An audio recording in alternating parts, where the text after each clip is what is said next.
Today I'm going to talk about the 3 things parents need to know about ADHD. I'm Susan Stutzman, a child therapist at Kid Matters Counseling.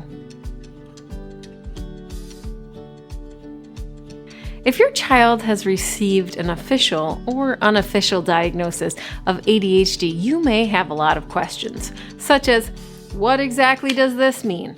Or what do we do now? Or how do I tell my child? Well, here are a few short answers to those exact 3 questions. The first question I often get in my practice is, what exactly does ADHD mean? Well, ADHD stands for Attention Deficit Hyperactivity Disorder and is used as a diagnosis to classify a broad spectrum of behavioral issues. In order to qualify for a mental health diagnosis, a list of symptoms that comprise a mental health classification is taken into consideration by a medical professional. Depending on the amount of behaviors and symptoms that align with such a list, the amount of time the symptoms have been around, and where the behaviors are showing up in the child's life is also given consideration prior to any mental health diagnosis. A mental health diagnosis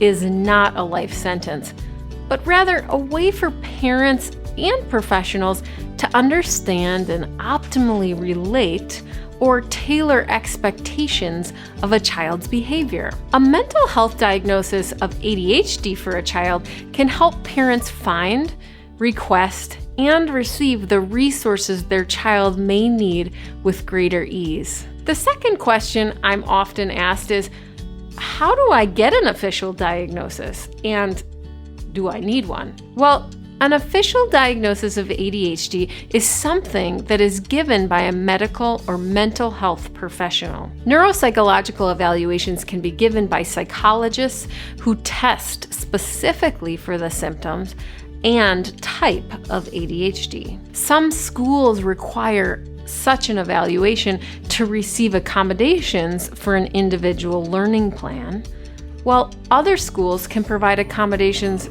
with a letter requesting accommodations from a pediatrician, a psychologist, or mental health professional. The third question I get asked a lot in my practice is, how do I tell my child they have ADHD? Well, the diagnosis of ADHD can be explained to a child in many ways, but depending on their age, I find that one such way can be really helpful to share with a child, and that is the differences in energy. Some kids need to be constantly moving, and other kids don't. Regardless, though, we need to make sure that we can still learn what we need to in whatever setting, whether we need to move a lot or not. Sometimes kids who have so much energy need a little extra help focusing so they don't distract themselves or others. And sometimes when kids have a hard time focusing or learning, they need to learn new ways to focus or to be given different places to learn. So I share, you're a kid with lots of energy. So we're exploring how to make sure you have ways to move your energy and learn. Parents, even with answers to your questions, there can still be a lot of uncertainty with an ADHD diagnosis. So as a parent with a kiddo diagnosed with ADHD, it's important to surround yourself and your child with support. If you need help with finding ongoing support or specific additional resources for you and your child, we are here to help. Also, don't forget to subscribe to our free parenting newsletter, Parent Matters, where we help parents better understand and connect with their children through early childhood development education. And, as always, don't parent alone.